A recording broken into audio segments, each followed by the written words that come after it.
Assalamualaikum warahmatullahi taala wabarakatuh. Bersua kembali dengan channel Pendopo Madura. Malam ini saya dengan Bapak Agus Sugianto berada di kedai Sabar Sejati di Desa Padangdangan, Kecamatan Pasongsongan, Kabupaten Sumeneb, Madura. Perbincangan kita kali ini yaitu tentang perubahan sikap atau perilaku siswa di sekolah. Iya, temanya. Kira-kira betul, Pak? Ya, seperti itulah. Garis besarnya. Garis besarnya. Kita ikuti pemaparan dari Bapak Agus Sugianto. Beliau adalah Kepala SDN Panaungan 3, Kecamatan Pasongsongan, Kabupaten Sumeneb, Madura. Dipersilakan, Bapak Agus. Baiklah, terima kasih atas waktunya. Kembali kita bersua kembali dengan kami berdua. Ya. Di dalam kanal YouTube Pendopo Madura. Iya. Dan kebetulan kami selalu setia berada di kedai atau toko kelontong, warung ini, Sabar Sejati, ya. Di sekitar daerah Pantura, tepatnya di Desa Padangdangan, Kecamatan Pasongsongan, Kabupaten Sumeneb. Ya. Jadi mengapa kami memilih lokasi di sini? Yang pertama, tenang, ya, damai. Jadi kalau ngonten malam enak, udaranya sejuk juga. Jadi gangguan cuman kendaraan yang lalu lalang, tapi makin menambah artistik. Ya. Perbincangan kami berdua. Iya. Jadi ketika ada mobil atau truk-truk yang lewat, hilang suaranya. Setelah itu kedengaran lagi. Iya. Jadi sehingga ada kesan alami yang betul-betul alami. Jadi fokus perbincangan ya, bincang-bincang santai kita pada season kali ini ya kita tentang telaah dekadasi moral. Jadi pemerosotan moral dari siswa peserta didik ketika dibandingkan pada zaman kami berdua dulu sekolah. Ketika kami sekolah SD dulu, Bang, ya. Tapi memang tiap masa ada orangnya. Iya. Tiap orang ada masa. Jadi mungkin kami terlahir memang pas pada masa-masa itu, di mana hiburan tidak sedahsyat sekarang, permainannya juga permainan tradisional, kreativitas sendiri. Iya. Kemudian listrik juga hidupnya cuma malam hari. Kalau siang nggak ada, jadi terbatas.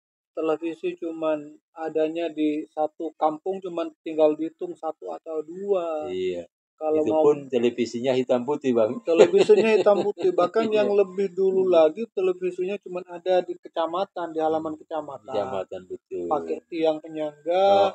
Jadi yang nonton banyak. Itu dulu. Bahkan ada video diputarnya di tengah lapangan, di alun-alun. Jadi pakai diesel, pakai genset, yang lihat sudah berjibun. Itu sudah luar biasa. Iya.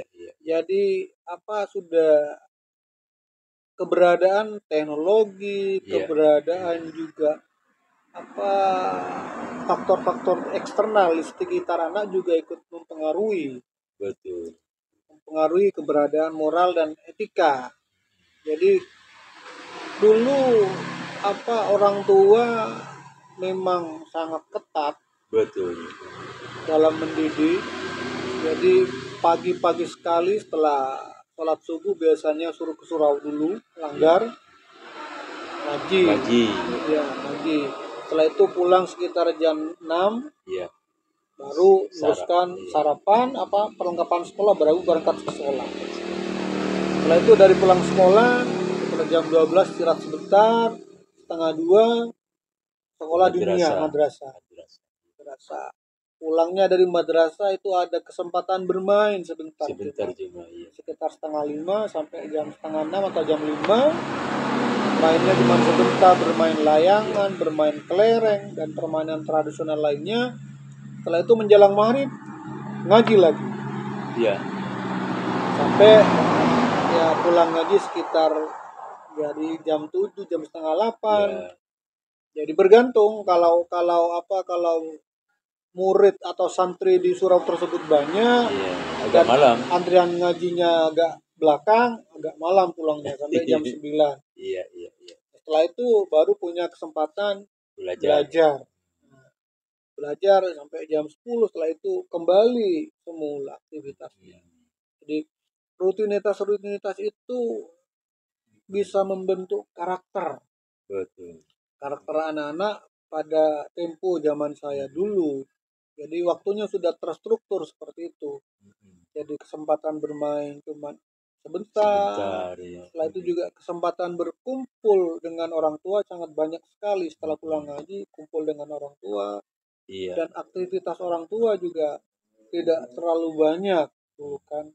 Bahkan kalau zaman dulu, Bang, sewaktu sore itu, waktu bermain itu kan, kadang-kadang azan maghrib itu kalau belum pulang itu dicari dengan orang tuanya, Bang. Iya, dicari. Ya. Dicari bukan hanya dicari kadang-kadang dengan bawa sapu lidi, bawa bambu, itu kan dicari seperti itu. Betul. Jadi mainnya itu tidak terlalu jauh dulu. Jadi saya ingat waktu masih kecil main ke jembatan gantung itu. Padahal dari rumah sangat dekat karena dekat jembatan gantung, namanya jembatan gantung. Karena bisa dibongkar bisa perahu lewat ditarik di situ. Setelah itu ke bawah lagi. Main di situ aja, pulangnya langsung diikat. Ada yang dikasih semut hitam itu, semut merah itu, kaleng gitu, Bang. Iya, ada yang diikat tangan dan padahal mainnya jarak dekat. Karena apa? Pertimbangan orang tua dulu tuh kan jembatan bisa naik turun lah, takut berbahaya. Iya. Jadi kemudian juga selain itu juga para orang tua ya mungkin beda zaman. Para orang tua waktu itu sangat keras dalam mendidik putra putrinya, sangat keras. Jadi harus sekian pulang, dada dicari. Setelah itu harus ngaji, harus sholat dan sebagainya, memang sangat ketat. Iya. Bahkan ketika mendapat perlakuan, misalnya dipukul oleh seorang guru, entah dijewer dan sebagainya, maka kami dulu cenderung tidak bilang. Tidak bilang sama kedua orang tua. Betul. Tidak mengadu. Dan bahkan kalau dulu kami berdua terlanjur mengadu, ditambah. Dikasih ekstra. Karena prinsipnya apa? Prinsipnya dulu nggak ada guru yang gila akan mukul kamu tanpa kamu berbuat salah. Itu pasti kamu salah. Makanya kami pada waktu itu, jadi terlepas dari kami bersalah atau tidak, ketika dipukul guru kami memilih diam. Jika mata kami menangis sembab, dihilangkan sembabnya dulu, baru pulang ke rumah. Lah, ternyata didikan ketat seperti itu memberikan karakter tersendiri. Iya. Jadi guru pada waktu itu memang betul-betul memperhatikan etika, moral. Jadi misalnya lewat depan guru tidak menunduk, langsung distrap dulu. Pakai tangan besi memang langsung distrap dulu sama guru. Strap langsung, ada yang dipukul, ada yang dijewer dan sebagainya. Dulu pada waktu itu, sehingga itu akan membentuk karakter, etika, moral. Jadi dulu pada waktu saya masih kecil, ketemu sama guru menghindar. Iya. Tidak mau berpapasan langsung. Iya. Jadi jika ada gang, masuk ke gang. Sembunyi kadang-kadang. Jadi kalau guru ada di depan, itu tetap di belakang, nggak mendahului. Iya. Jadi di sekolah sudah terbentuk nilai karakter seperti itu. Di rumah juga ada nilai karakter yang ditanamkan oleh orang tua tentang kesopanan sama yang lebih tua, yang lebih muda. Misalnya ada tamu, pas ada tamu ternyata saya duduk kita duduk kakinya diangkat, langsung tangan bicara. Iya.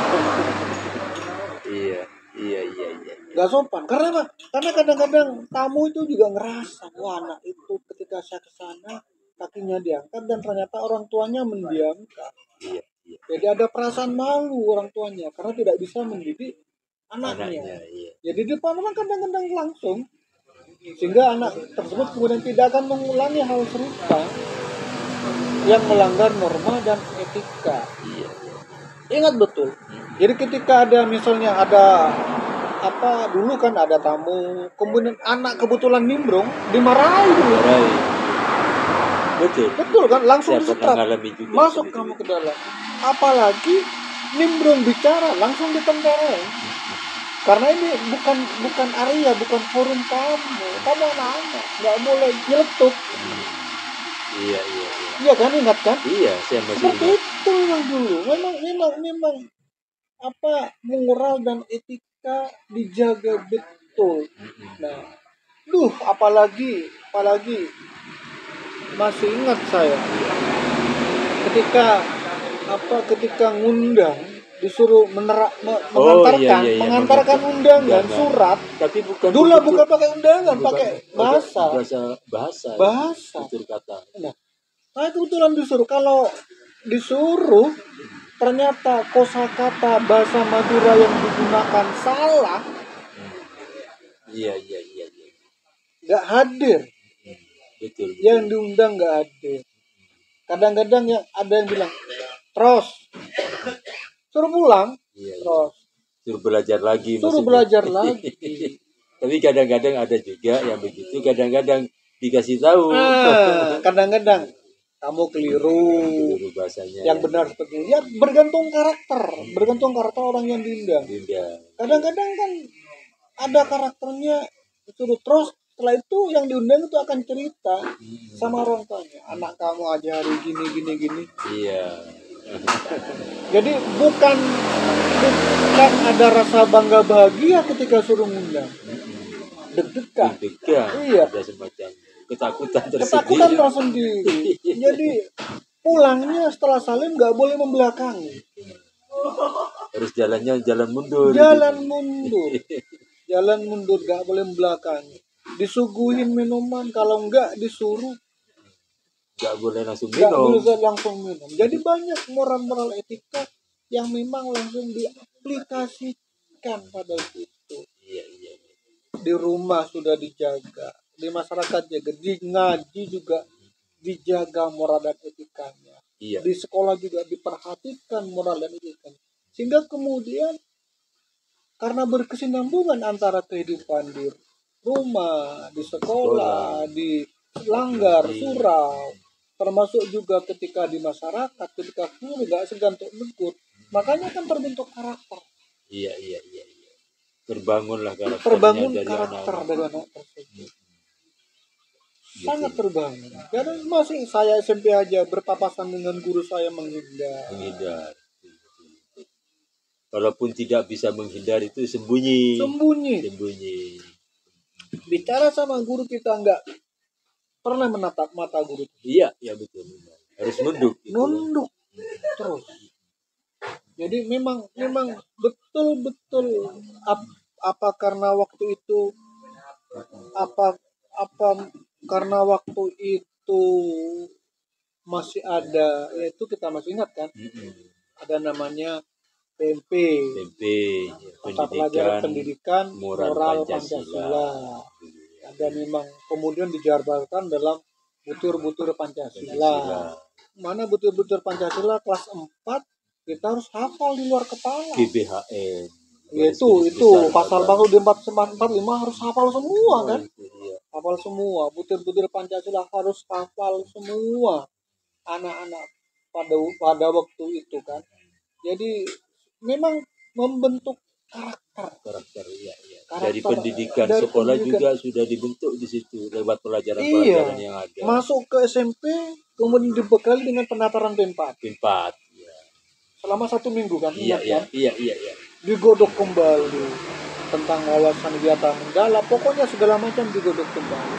Sehingga karakter-karakter siswa waktu itu sangat terbentuk, yaitu menyangkut moral dan etika. Betul. Nah, jadi ketika dibandingkan dengan sekarang, ya memang betul zaman berubah.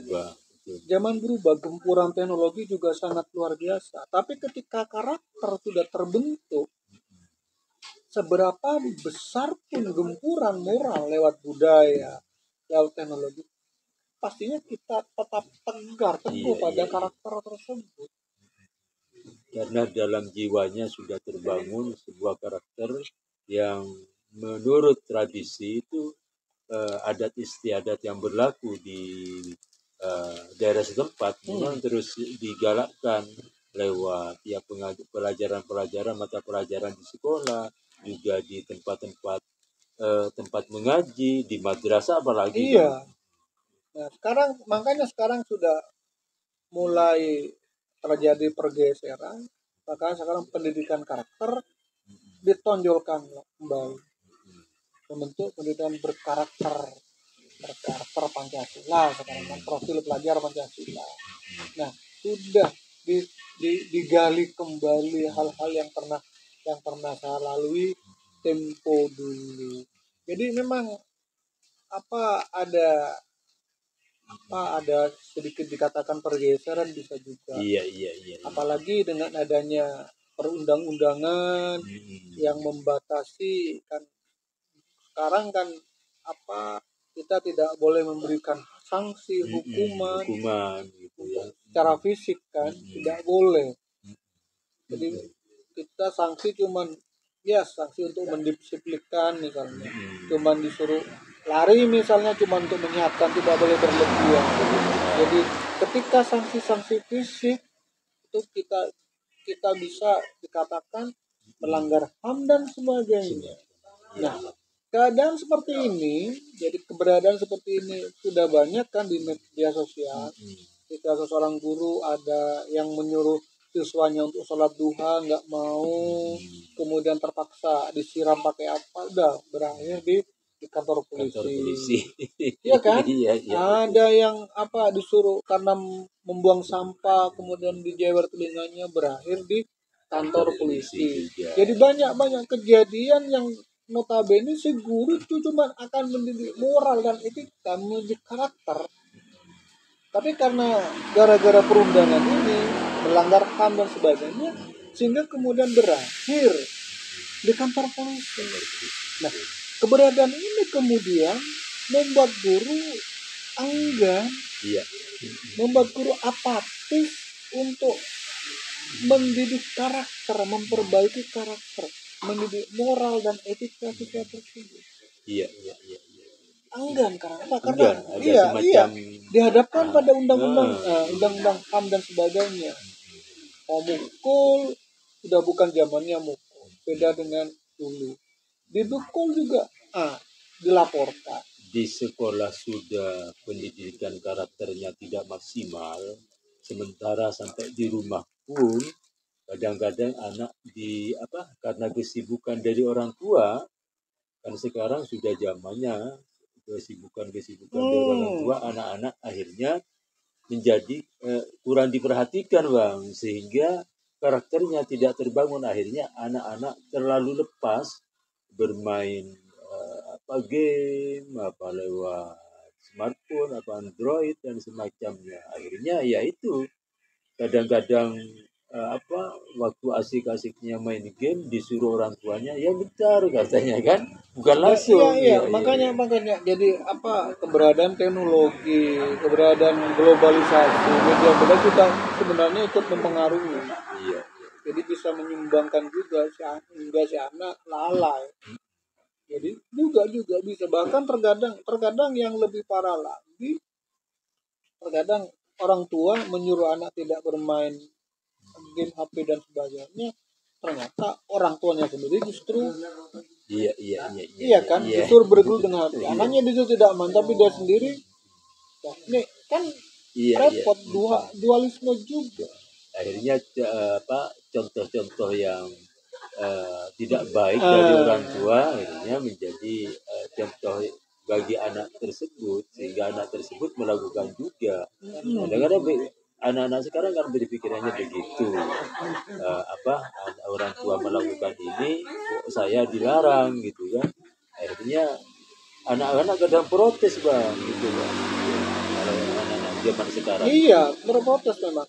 Jadi sebenarnya pendidikan moral Pancasila kan sudah ada tapi diganti jadi pendidikan Pancasila dan kewarganegaraan PPKN. Kemudian dulu menjadi PKN, pendidikan kewarganegaraan. Memang benar di sana mengajarkan tentang moral dan etika. Tapi ketika diaplikasikan sama anak, ternyata anak melanggar lah. Kalau dulu kan ketika melanggar ada langsung sanksi keras. Iya. Karena mungkin sesuai dengan zaman pada waktu itu kan. Iya.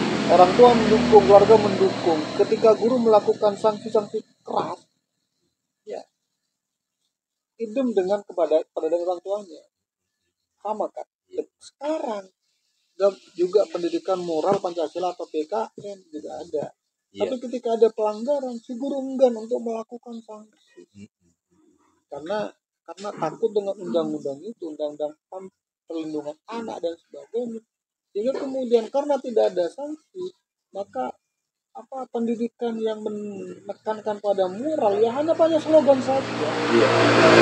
Hanya pada slogan, hanya pada ketika ulangan. Akhirnya tertulis saja. Tidak diaplikasikan dalam kehidupan sehari-hari gitu ya. Ya, dulu kan kita bicara spesifik bully. Dulu kan juga ada Pak zaman kita bully. Iya, bully. Bulinya dulu apa? Menyebut nama orang tuanya kan? Orang tuanya disebut. Misal nama orangnya Amir. Nah, itu cuma bulinya. Iya. Tapi ketika lapor sama guru, Pak, saya Pak orang tua saya disebut itu, kan ya guru langsung memberikan sanksi. Iya. Berikan sanksi fisik sehingga anak kemudian tidak mengulangi lagi. Nah sekarang bully juga ada, bahkan lebih parah bully. Bukan hanya bilang sama orang tua, bahkan bullynya ada bully fisik, bully verbal. Kadang-kadang juga ada geng-gengan.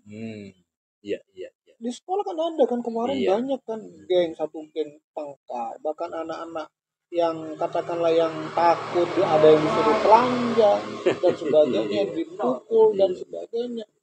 Nah, dan ini nampak sekali bahwa memang karakter anak sudah tidak ada, moral sudah juga mengalami pergeseran. Sementara guru sebagai pintu terdepan untuk pelajaran sudah takut. Iya. Karena terbentur dengan takut melanggarkan, takut diapa-apakan. Jadi guru cuma sebatas ngajar saja, menyampaikan materi. Dari sekian banyak perubahan dari pendidikan, sebenarnya perubahan pendidikan karakternya tetap, cuma kadang-kadang pengaplikasiannya itu yang tidak maksimal, tidak seiring dengan keinginan dari kedua orang tua atau guru yang bersangkutan. Sepanjang itu bang, kira-kira apakah ada solusi yang terbaik bagi pendidikan karakter di Indonesia, khususnya pada sekolah dasar itu? Ya, solusi baik sebenarnya kalau kita teori mungkin bisa kalau kita memang meniru bangsa-bangsa yang masih memegang karakter tradisi budayanya. Iya. Taruhlah kata misalnya bangsa Jepang, negara Jepang itu di kelas dasar, kelas 1, kelas 2, kelas 3. Iya. Itu tidak dididik langsung materi pembelajaran. Jadi anak cuma dididik pembiasaan yang karakter, yang akan menjadi karakter di sana. Misalnya, saya baca kan, karakter si anak misalnya untuk hari-hari tertentu, anak itu disuruh untuk memasak tertentu, kemudian masakannya diberikan pada temannya. Iya. Ini kan karakter nih kan. Karakter berbagi gitu. Karakter berbagi. Kemudian dilatih untuk ngantri, dilatih untuk mandiri dan sebagainya. Jadi selama tentang 3 tahun tersebut, anak-anak memang dijejali dengan karakter budaya positif. Iya. Betul. Karakter budaya positif yang ditekankan. Ngantri, setelah itu menyuguhi temannya, juga misalnya bermain, diletakkan mainannya ke tempat semula. Jadi banyak karakter-karakter yang dididik terus selama rentang waktu lama. Karakter itu kemudian membumi Iya. pada diri si anak. Karakter untuk menghargai, karakter untuk mengantri, karakter untuk mengalah, karakter untuk salah meminta maaf, karakter untuk memberi maaf. Jadi banyak karakter baik yang diterapkan pada waktu si anak masih pada usia dini. Bahkan saya juga pernah baca juga Bang di sebuah media online bahwa di Jepang itu kalau menemukan barang dia tidak ambil, tetap dibiarkan barang itu, bahkan mungkin diamankan ke pinggir, kalau di pinggir jalan itu kan.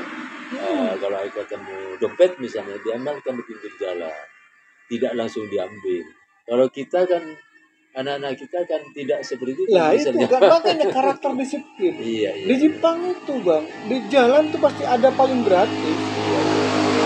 Ketika hujan, payungnya diambil kemana, nanti dikembalikan lagi ke tempat semula, karena mendidik karakter disiplin. Ketika COVID kemarin, bantuan datang, antri, nggak ada penyerobotan.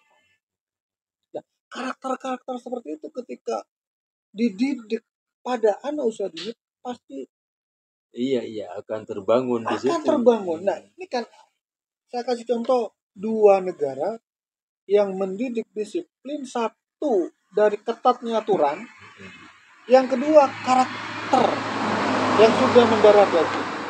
Saya kasih contoh Singapura. Iya, Singapura. Singapura mendidik kebersihan warganya itu dengan kuatnya aturan. Membuang sampah langsung denda hukuman, denda uang besar. Tidak pandang bulu. Sapu rata. Kalau berlebihan ada denda kurungan, ada denda uang. Disiplin yang bersih kotanya. Karena takut dengan aturan. Tapi karena tidak terbangun dalam karakter, ketika orang Singapura datang ke Indonesia, di Indonesia buang sampah sama nggak ada sanksi. Membuang sampah. Beda jauh ketika pendidikan karakter juga sering merasuk kepada jiwanya. Beda jauh ketika orang Jepang datang karena sudah terbawa jadi karakter. Kemanapun dia pergi, pasti karakter itu juga. Iya. Itu perbedaannya antara sanksi dengan terbangunnya karakter baik pada diri manusia. Iya, bahkan saya pernah baca, kalau nggak keliru di Facebook, ada orang Indonesia pergi ke Jepang. Nah, kemudian di Jepang dia membuang puntung rokok. Iya. Sembarangan. Iya, karena sudah terbiasa kan. Iya. Sampai di sana ternyata warga Jepang sendiri tidak memarah. Iya. Puntung rokoknya diambil. Dengan orang Jepang. Diambil. Kemudian bekas puntung rokok yang ada dibersihkan di lap. Iya. Kan malu juga, Bang. Lakinya karena dia rasa malu, kok seperti ini penghormatannya. Terhadap puntung rokok saja. Puntung rokok dibuang, ternyata diambil, dibuang ke tempat. Kemudian dilap, dibersihkan tempatnya. Akhirnya dia malu sendiri. Betul. Dan ternyata didikan yang menyentuh ternyata sangat meresap, kemudian ditiru. Ada tular gitu ya. Ditiru. Iya. Beda dengan aturan yang ketat, kan beda kan. Makanya kekerasan itu tidak selamanya akan menyelesaikan masalah. Iya. Buktinya di Jepang itu kan ternyata dengan seperti Rasulullah. Betul. Ketika diludahi, ketika dia, tapi ketika sakit dijemput kan seperti itu kan. Iya. Nah ini, jadi entah bagaimana ya polanya yang jelas anak usia dini perlu dididik karakter. Terus didikan yang tidak rakus juga di situ terbangun juga, Bang, seperti yang itu, seperti payung. Atau di Australia itu kadang saya juga baca itu kan, ada kalau makanan-makanan itu gratis, itu justru orang kalau dia punya kemampuan, punya duit, dia nggak ambil, dia beli. Kalau di kita enggak bang, langsung diambil sebanyak-banyaknya. Iya, bahkan di kita ada yang pernah nyoba, juga ada yang pernah nyoba, yaitu makanan gratis. Enggak, kios bensin, Iya. jujur. Iya jujur. Dan jujur kan nggak ada yang melayani, cuma dikasih harga 10.000 per botol. Ya kadang-kadang torok, kadang-kadang berarti nilai kejujurannya sudah sangat sulit. Kan? Iya. Jadi memang kita sebenarnya krisis karakter. Jadi ini PR kita ke depan, karakter. Iya. Karakter disiplin, karakter berempati, karakter berbagi, dan sebagainya. Dah, ternyata apa karakter ya. Iya.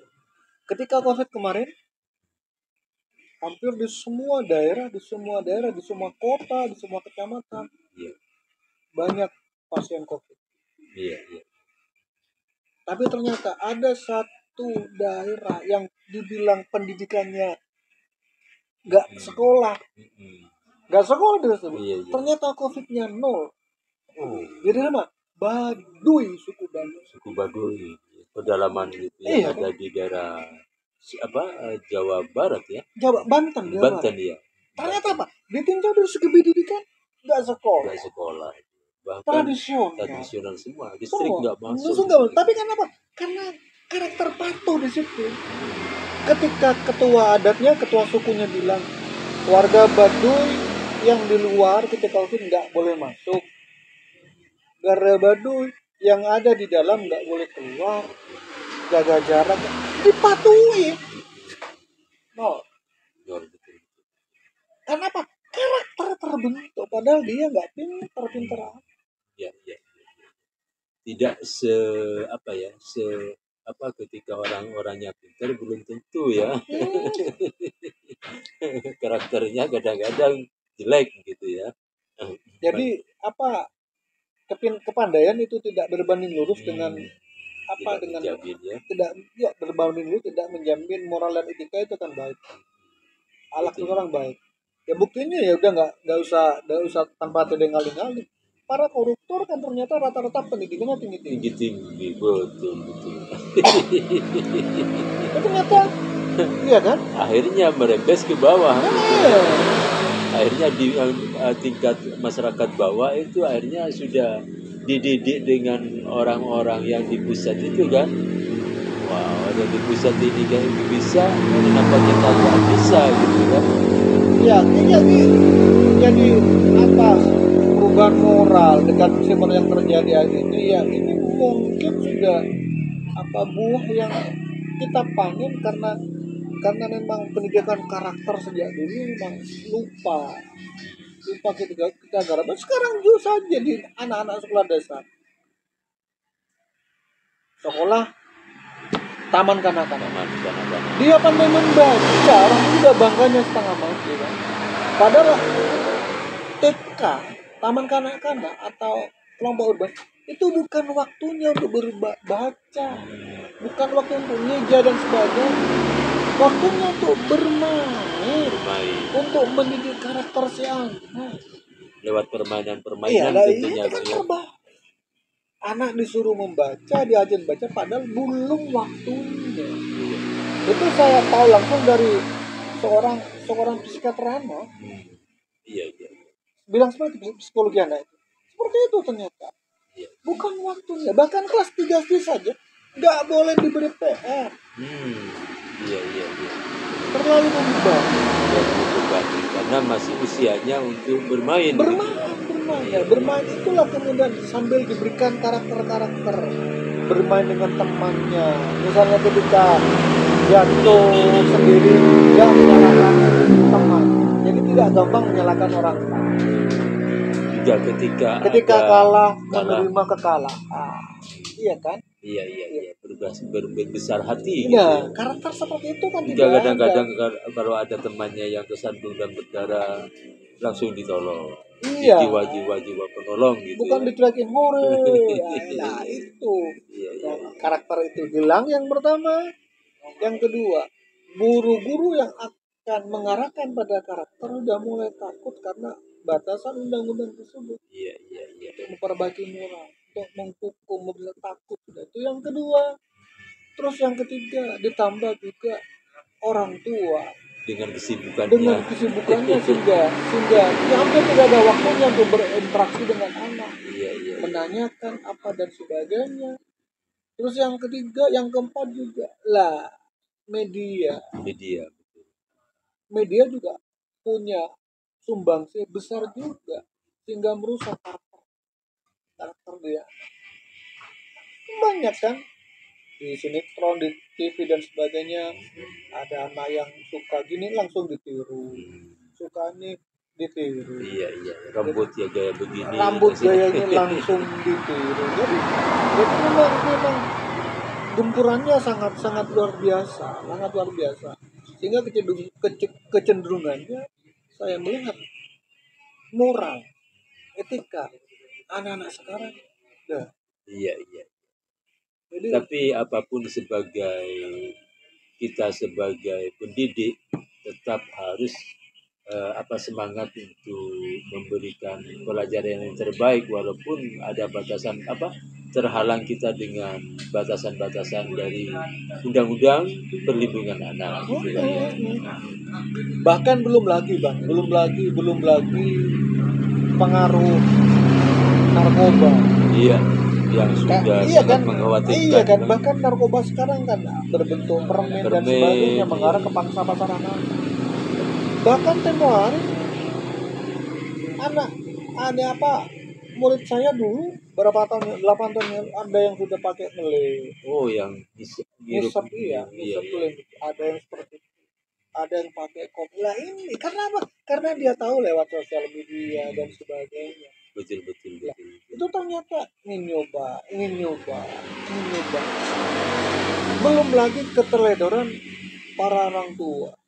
Artinya nggak dikunci, ditinggalkan sehingga dibuka anaknya. Ternyata banyak film-film porno. Ya, yang bukan waktunya ditonton oleh anak. Sehingga anak melihat.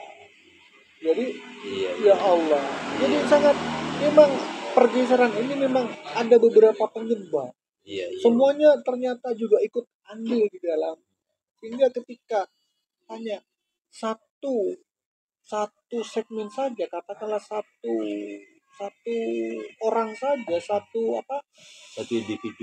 individu saja, padahal banyak pilar tadi kan, dari media, guru di sekolah, orang tua. Jadi ketika hanya satu saja yang menjadi tameng, percuma juga. Iya. Bisa mengalahkan nilai-nilai kebaikan yang biasanya harus diajarkan dari orang tua atau guru kita terhadap anak, bisa dikalahkan dengan satu perbuatan yang mungkin bisa menyebabkan gagalnya pendidikan karakter. Itu harus berkolaborasi antara sekolah, antara orang tua, kemudian di guru dan semua elemen masyarakat di sekitar, termasuk juga pembatasan anak untuk mengikuti media. Jadi ketika itu semuanya padu, yakin bisa ya. Yakin bisa. Katakanlah ketika itu tidak padu misalnya di sekolah ketat, gini anaknya kan ketat, tapi ketika sampai di rumah dilepas, udah percuma kan. Kadang-kadang di rumah ketat, tapi ketika sampai di sekolah juga nggak sama. Akhirnya anaknya udah ganggu temannya gini-gini. Jadi harus di rumah harus sama, di sekolah harus sama, di surau juga sama. Masyarakat pun juga harus membangun konsensus yang sama. Apakah kemungkinan dalam hal kesejahteraan dari kehidupan dari masyarakat tersebut akan membuat pendidikan karakter menjadi menurun kira-kira? secara tidak langsung bisa jadi bahkan ya. Bisa. Jadi saya tidak berkaca, tidak melihat skup luas. Cukup saya melihat dalam skup kecil di sekolah saya. Iya. Jadi ketika saya mendapati murid satu keluarga, katakanlah orang tuanya laki dan perempuan disibukkan untuk mencari nafkah. Merantau mungkin, Bang? Enggak, ini enggak merantau, mencari nafkah, tapi dia pas-pasan. Yang laki-laki jadi kulit tani, buruh tani. Yang perempuan juga. Setiap hari disibukkan seperti itu, sehingga dia perhatian pada anaknya kurang. Bahkan anaknya ini bukan saya membicarakan, ini kenyataan realita. Sehingga anaknya itu kadang-kadang seragam sekolah, ya Allah. Iya. Nggak dicuci, nggak diurus bukunya. Saya tidak menyalahkan kedua orang tuanya, karena kedua orang tuanya disibukkan kan untuk mencari nafkah. Itu kesejahteraan keluarga gitu ya. Kan? Jadi ada korelasi. Andai kata sejahtera, otomatis orang tuanya akan sangat memperhatikan si anak. Ada kemungkinan sehingga ketika perhatian orang tua ada sama anak, kemungkinan orang tua bisa mendidik karakter dan moral si anak. Iya. Tapi karena orang tua sudah disibukkan untuk mencari nafkah, kurang perhatian sama dibiarkan. Iya. Ada. Mungkin juga wawasan tentang orang tua juga sangat berpengaruh, Bang. Ya, bisa jadi kan? Bisa. Untuk mendidik anak yang baik itu harus bagaimana itu kan? Jadi kemungkinan dari kurang sejahtera dari keluarga tersebut bisa mempengaruhi dari pendidikan karakter yang kurang. Juga mungkin wawasan dari orang tua tersebut memang ya apa adanya mungkin ya. Bisa terjadi gitu bisa terjadi. Bisa SDM-nya memang sudah seperti itu. Iya. Tapi kan ada juga walaupun masih keluarga tersebut tidak sejahtera, tapi cara mendidiknya, wawasan dari orang tua itu bagus, akhirnya pendidikan terhadap anak juga bagus akhirnya. Iya, tidak tertutup kemungkinan seperti itu kan. Kan sekarang kan apa orang tua itu bisa nambah wawasan pengetahuan kan tidak terbatas di bangku sekolah. Punya teman juga bisa. Iya. Punya peralatan sosmed juga bisa. Punya tetangga yang bisa dijadikan urung rembuk juga bisa. Ada pengajian juga bisa datang ikuti. Itu sebenarnya juga tambahan wawasan. Iya. Tapi karena terkadang ya disibukkan dengan rutinitas pencarian nafkah sehingga tidak ada waktu. Iya. Yang ada tidak ada waktu. Ya kadang-kadang saya kasihan seragam diberi sama sekolah seragam yang baru. Beberapa hari sudah lusuh gitu ya. Kotor. Kenapa? Karena ternyata seragam sekolahnya nggak salin untuk main juga. Coba ada orang tuanya kan mungkin dilarang nggak dibawa. Tapi karena orang tuanya sibuk. Demikian pemirsa channel Pendopo Madura, perbincangan kami dengan Bapak Agus Sugianto. Beliau adalah Kepala SDN Panaungan 3, Kecamatan Pasongsongan, Kabupaten Sumeneb Madura, dan beliau adalah juga guru penggerak angkatan pertama untuk wilayah Kabupaten Sumeneb Madura. Demikian, wallahul muwaffiq ila aqwamit thoriq. Wassalamualaikum warahmatullahi taala wabarakatuh.